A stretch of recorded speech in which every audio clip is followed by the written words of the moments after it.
This is a remarkable moment that we find ourselves in. And there are moments in life that demand your complete and unwavering attention. This is one of those moments. Not just here, today, in this room, but this month and this year, this era for Central New York. Because everything has already changed. And what we do next matters more than what we've done in the past. Now, you heard it from Manish. Micron operates in one of the most competitive, demanding marketplaces in the world. Capacity needs to scale. Efficiency matters. Choreography is key, and there are no guarantees, only the need for continual performance. By extension, Central New York is now operating in that very same environment. We have worked to reinsert our region into the global value stream. We've studied the data, built the vision, aligned the institutions and partners, and now we're in the current of an entirely new economic system. One that matters deeply to every single person in this room and to all of our neighbors across this region, but one that is also synonymous with our country's economic competitiveness and our national security. No surprise then that the rules are different here, and so are the stakes. Just think about the progression up the economic value chain that we have experienced in the last decade alone. 10 years ago, we were celebrating significant accomplishments born of collaboration and hard work, collective effort, the resurgence of downtown, growing excitement and success from our innovation ecosystem, and the first signs of regional population growth in 70 years. We landed our first headquarters deal with Saab, chose Syracuse to be home for their North American business, bringing with it hundreds of new jobs. The Upstate Revitalization Initiative, remember that? $500 million capital infusion from the state of New York. Thank you to our partners in the governor's office and Empire State Development. We competed for that and we won against all of the other regions in this state. It served as a needed catalyst for our regional ambitions and fuel for our world-leading capabilities in unmanned aerial systems and advanced air mobility, among others. Within a few short years, Amazon, a project I had the pleasure of partnering with County Executive McMahon and his team, Bob Petrich and others, $350 million investment in their fulfillment center in Clay. At the time, the largest job-creating investment this region had seen in decades. And today that project employs 4,400 of our neighbors across this region. And yet here we are, welcoming Manish to the stage to discuss Micron's historic investment in Central New York. And we are preparing for a shock to our economic system, unlike anything that is occurring anywhere in the United States of America today. This is not a linear path that we're on. This is not incremental growth. The question before us is no longer whether Central New York can regain global relevance. Here we are. We've arrived. The new question is whether we can operate at the level that this moment demands. At this level of economic competitiveness, successful regions, just like successful companies that you heard Manish describe, must adapt relentlessly. And there are important lessons that we can learn from Micron and other companies that have been operating in this globally competitive landscape for some time. So today we're going to talk about 4 rules that we can borrow and apply to the moment we're in Central New York. Rule number 1. In the semiconductor industry, there is a governing expectation, first proposed in 1965, called Moore's Law. It's held that computing power measured in transistor density doubles roughly every 2 years. Not because it's easy, but because the growing need for computing power demands it. The marketplace demands it. Now really think about that for a second. A doubling of transistor density and compute power every 2 years. It means that a chip produced today has more than 1 billion times the transistor density than a chip produced in 1965. That is the system that Micron operates in. Constant scaling, constant pressure, no pause. Now, our region is facing similar demands, except our constraints aren't silicone. They're workforce pipelines, housing, infrastructure like our roads and our airport, and critical civic organizations and institutions that must remain nimble while we scale at the pace of opportunity. Take workforce for just a moment, which has been the product of a lot of deep community engagement, investment, and collaboration for years. Work rooted in the need to move more of our region's residents into productive, wealth-generating employment and reduce the socioeconomic disparities that have plagued our region for so long. Since its launch in 2021, Syracuse Pathways to Apprenticeship, Syracuse Build's signature program, has placed 201 of our neighbors into careers in construction and the trades across 9 cohorts, particularly women and people of color. Yet Micron's daily construction demand alone will scale from 200 workers today as they finish clearing trees to more than 4,100 at this time next year. Think about that. Even as we replicate and expand this valuable program to other counties, including Oswego and Tompkins and the Mohawk Valley, demand is accelerating faster than supply. Likewise, consider OnRamp, Governor Hochul's flagship program to create both access and opportunity for our region's residents. Less than 1 year into implementation, OnRamp will have trained 160 local residents for in-demand advanced manufacturing, building trades, and construction jobs in its first year. But the waiting list for participants in those programs already exceeds 600. We need more scale to fully realize the hope and the economic potential of this moment. Our housing market is no different. Current vacancy rates in central New York right now sit at 3%, compared to a healthy housing market where those vacancies are closer to 5%. As a result, home prices and rents are increasing faster than at any point in our region's recent history, exacerbating a crisis in both access and affordability. We need up to 19,000 new housing units by 2030. That is 3,800 units a year. Yet across the 6-county region, 2,385 units were permitted and authorized in 2025.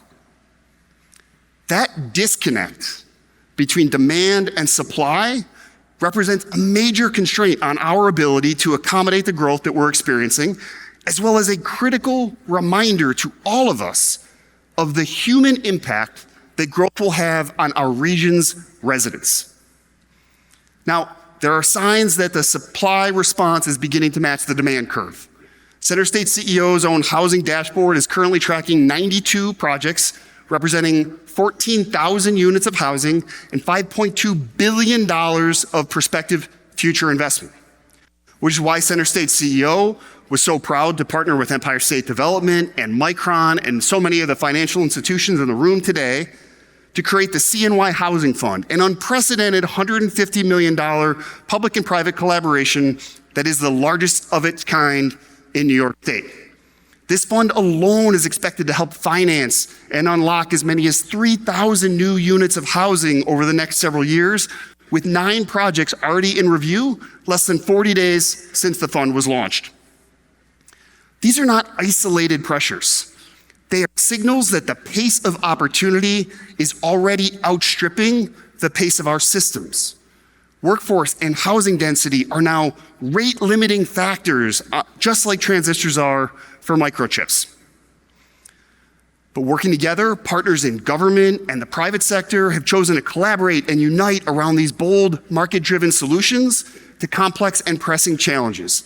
And more of that is going to be needed from all of us in this room going forward. Which brings us to rule 2. In high-performance systems, small inefficiencies compound. You heard that from Manish. a delay, a bottleneck, a misconnection, and the system doesn't just slow down, it loses rhythm. Consider the extreme tolerances required for Micron's processes, where chips are built layer by layer using deposition and photolithography. For a single wafer to perform at its optimal output, it requires as many as 1,500 individual process steps, with upwards of 50 to 100 layers added to every wafer, each one requiring precise positioning. Even the smallest variability or imperfection can result in overlay misalignment. A few nanometers off and 500 billion transistors don't just slow down, they don't just work less efficiently, they don't connect. It doesn't work. The chip is dead. Now, apply that same principle to a single example of doing business in Central New York. Pick any project that you're familiar with, maybe something you've sought to do for your business, yourselves, or large projects that we've all watched move through the various stages of ideation, of pre-development, of planning, of construction, of operation. Is there anyone in this room that wants to argue that we operate at the same level of rigor, predictability, repeatability that defines the most successful companies and economies of the world? Zoning reviews, wetlands regulations, seeker, electrical connections, substation upgrades, construction permits, certificates of occupancy. Are we operating in total alignment? Is the work of building and developing in our region happening with predictable sequencing? Or are we adding inefficiency and costs to our system at every step? For mega projects like Micron, or projects like Salina First, or the Sears building on South Salina Street, or efforts to bring a new hotel to Fulton that are striving to bring investment to communities that both need and deserve it. To grow, we need to attract investment dollars that are themselves chasing the best return. Delays, inconsistent regulatory guidance, friction. At best, they erode momentum, and at worst, they stop investment altogether. This matters more today than ever because as we work to build out Central New York semiconductor cluster, we face the reality that many of the partners that are critical to Micron's success, they are international partners with different expectations of how development operates in more centralized economies. Over the last few years, we've joined the state and county executive and his team in Taiwan and Japan and other parts of the country, seeking to attract these key suppliers. And the level of uncertainty among international partners considering US locations is high, especially from those partners that have not built in the United States before. A lack of familiarity with air permitting and wastewater requirements, labor and environmental regulations, multi-jurisdictional layers of federal, state, and local government, and in our case, not just one, but in some cases, multiple layers of local government. Each one of those creates a potential point of friction to future investment. To be clear, reducing friction does not mean lowering standards. Our standards, which are themselves a reflection of our values, those are critical to ensuring that Central New York remains Central New York. But reducing friction does mean increasing predictability, minimizing variation, and aligning partners and stakeholders to deliver excellence at pace. Back in 2017, CenterState CEO was proud to work with dozens of community partners to identify opportunities to streamline local government and remove costs and inefficiency from our regional systems. The Consensus Commission on Government Modernization, many of you will remember, offered 50 recommendations to remove friction and position this region for growth. And I get it. No one really wanted to engage in that conversation at the time. But now that we have rediscovered our place on the growth curve, we need to be honest with ourselves. We will not attract capital at the scale of our current ambition when returns are diluted by delay and duplication. There are a lot of different ways that we can work together to tackle this problem and make it easier to do business in this region and this state. CenterState CEO stands ready to work with any partner, private sector, public sector, in order to find ways to streamline the process of investing in our region. That is critical for us to maximize this moment. Which brings us to rule 3, choreography. Inside a semiconductor manufacturing facility, nothing moves independently. Wafer pods zipping overhead, robots placing those wafers precisely in track, photoresist chemicals coating at the precise viscosity and speed, heat applied exactly. $500 million lithography tools cued to maximize uptime. If one part moves ahead of the others, the system doesn't accelerate, it stalls. This dance isn't just about speed, it's about synchronization and optimization across tools and robotics, software, and humans. That is choreography. And that is what is required from us, those of us in this room today, right now, because our challenges are not isolated, they are interconnected. Workforce can't scale without housing. Housing can't scale without infrastructure. Infrastructure investments will not be made unless there is appropriate policy alignment. And private capital will wait patiently for the moment when returns can be maximized. This challenge then is not just about what any of us does or how fast we move. It is about how well we move together with clarity, coordination, and a shared commitment to what matters most, building a region where businesses thrive and all people prosper. Now, even inside a fab or 4, where you can control for as many variables as possible, this is exceptionally difficult. In regional systems like ours, control is a complete illusion, which makes coordination and cooperation central to executing at the highest level. The Future Ready Workforce Innovation Consortium, which you heard Manish speak about, is a regional network of more than 100 partners in industry, education, workforce, and community development that have aligned on a vision of building a better ecosystem to support talent and workforce development in Central New York. Co-led by CenterState and Syracuse University in partnership with Micron and others, we're working to launch new training programs, develop innovative ways to recruit people into careers, and build deep partnerships with manufacturing employers to meet the moment. Consider also our designation as the only federally funded tech hub for semiconductor manufacturing. This coalition of more than 100 organizations across Syracuse, Rochester, Buffalo, are advancing dozens of work streams across the Thruway corridor, working to reorient upstate New York's deep manufacturing, training, and research capabilities to support the growth of the semiconductor industry. Now already, partners across the Tech Hub corridor are working with over 400 companies that are leaning into this opportunity. And the trust that has been built between communities that haven't historically worked together is at an all-time high. Close to home, CenterState CEOs inspire innovation hubs, also working as a point of coordination and collaboration for our region's small business ecosystem and our innovation economy, creating a physical anchor point for our region's strategy to start more businesses than we lose every year. In 6 short months of operation, Inspire has hosted more than 75 events, brought more than 2,800 people through the door, including more than 200 students from across Central New York schools. We've filled 35 of the 36 available office spaces for entrepreneurs and startups, and we've launched new programs, accelerators, including a new program we're doing with County Executive McMahon and his team, services designed to meet clients wherever they are in their startup journey, all with the support of dozens of public sector and private sector partners committed to working with us to ensure its success.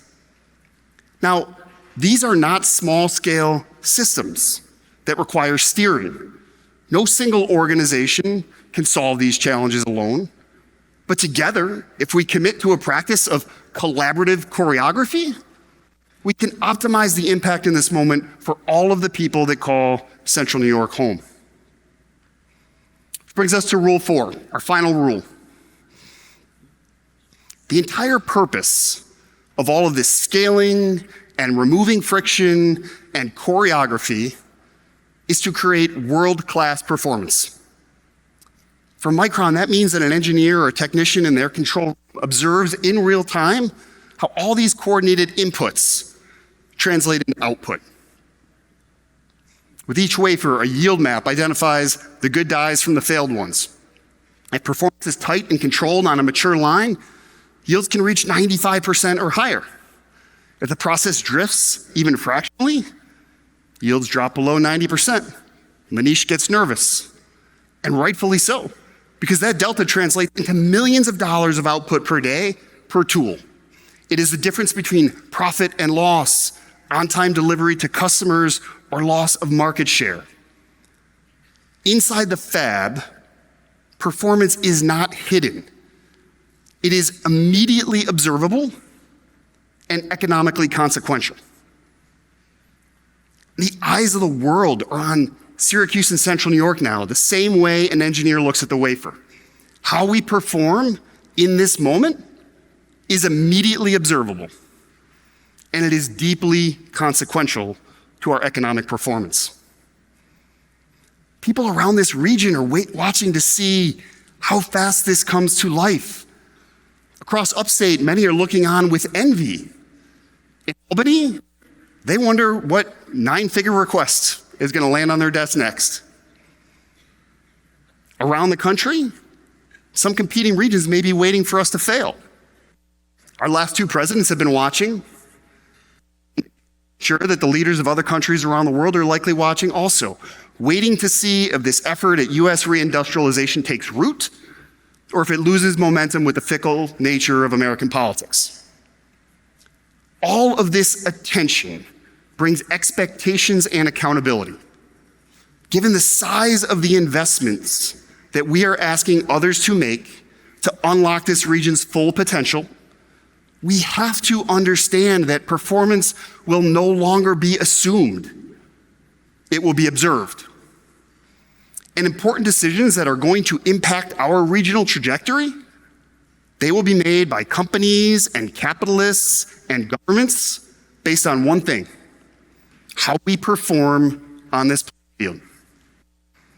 Of all the lessons we take away from this moment, this one may require the biggest change from our region's business and civic leadership. The tolerance for error for our region is now microscopic. When something isn't working, we need to call it out. We have to say it clearly, quickly, and constructively.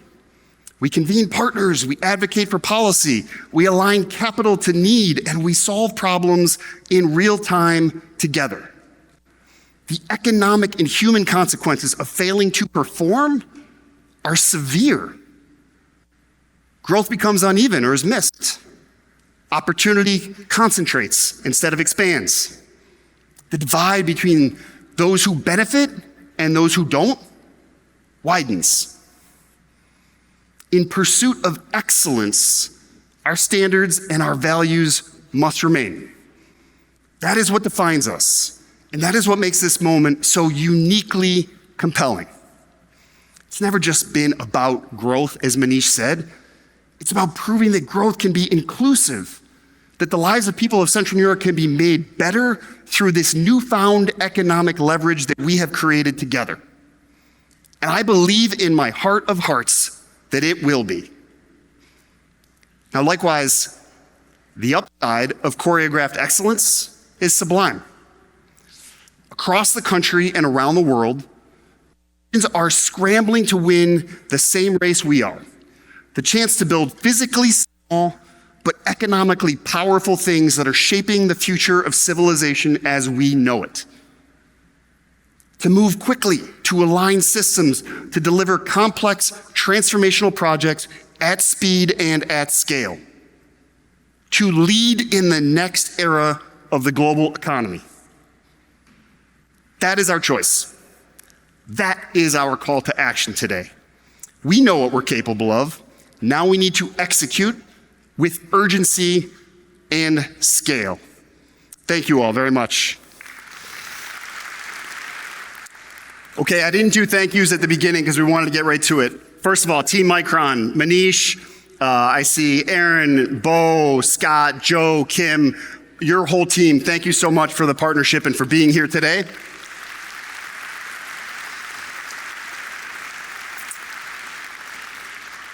To all of you, our members and our volunteer leadership, the support we receive from all of you is incredible and it is what enables us to do this work. Thank you all very much.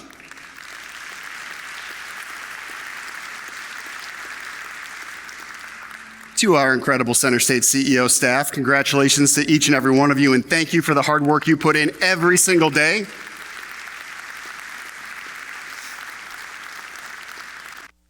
To my incredible wife, Corinne Ribble, who's here with me today, thank you for everything you do for me and us. Happy Earth Day to all of us, and happy birthday to my father, who turned 77 today. Love you, Dad. We are going to enjoy each other's company in the back. The program is over. Thanks for coming, everybody.